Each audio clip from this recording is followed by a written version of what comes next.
Bye, it's Father Sean for another episode of the Couch Chat. Welcome to July. One of the things July 1st means in the Archdiocese of Cincinnati means that a lot of priests move. So July 1st is kind of moving day. So last night, the 1st of July, I actually went down to Cincinnati. One of my classmates got formally installed as the pastor of the parish that serves the University of Cincinnati. So had the great joy. Actually, one of my other classmates who works in the Archdiocese was the one that, on behalf of Archbishop Casey, installed him.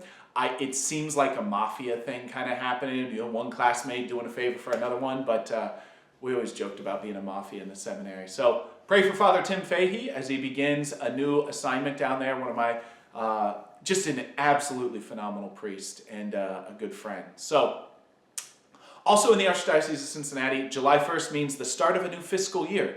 Because just the way the parish calendar and rhythm goes, that it's easier to do July 1st to June 30th. So we have begun a new fiscal year in the parish, and that's exciting. But it also means this kind of I just want to make a reminder of the big things going on. We've got these capital improvement projects going on. If you haven't given or you're still thinking about giving to the projects, we're of course still accepting donations to try to finish off these projects as they're moving along. So reminder, the stained glass windows are getting refurbished at both St. John and St. Lawrence. Those are actively happening. They take a couple windows at a time, bring them back, take a couple more. And then at St. John, also the storm windows will be replaced also. So those are exciting projects. You can just see the light coming through, so much more beautiful. And they're exciting projects. So thanks for everybody who's donated those. Of course, we're still accepting donations for those.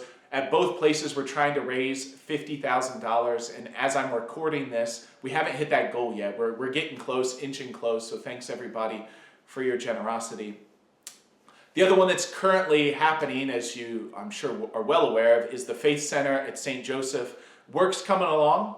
We've had to, make some change orders once they get in there with demolition, a building that's 125 years old. You realize we're going to have to take care of that too, or that's maybe not as good as we thought it was. And that was to be expected. We had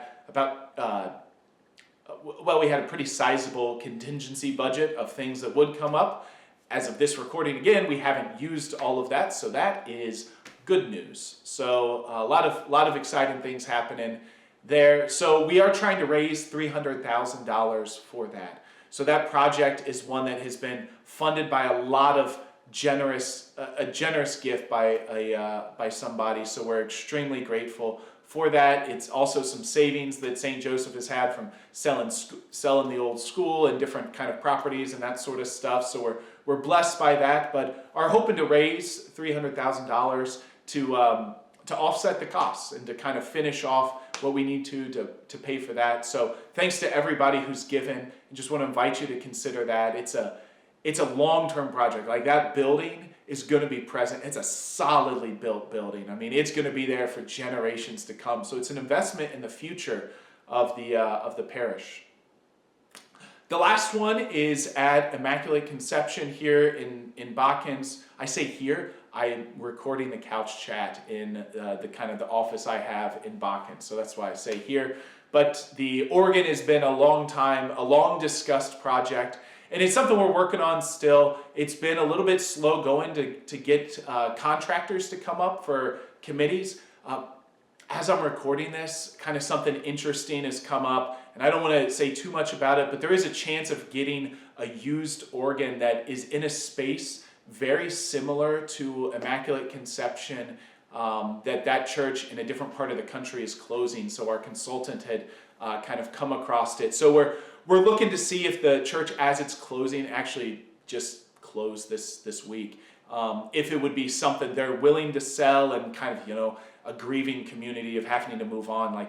We don't know how this is going to work out, but it would be pretty exciting if it does work. So we'll see, buying the organ, moving the organ, reinstalling it here, making sure it sounds right in this place. That's a whole process, but it's still early stages of conversations if this is a real possibility, and making sure the organ's the right size and kind of the right need for our place.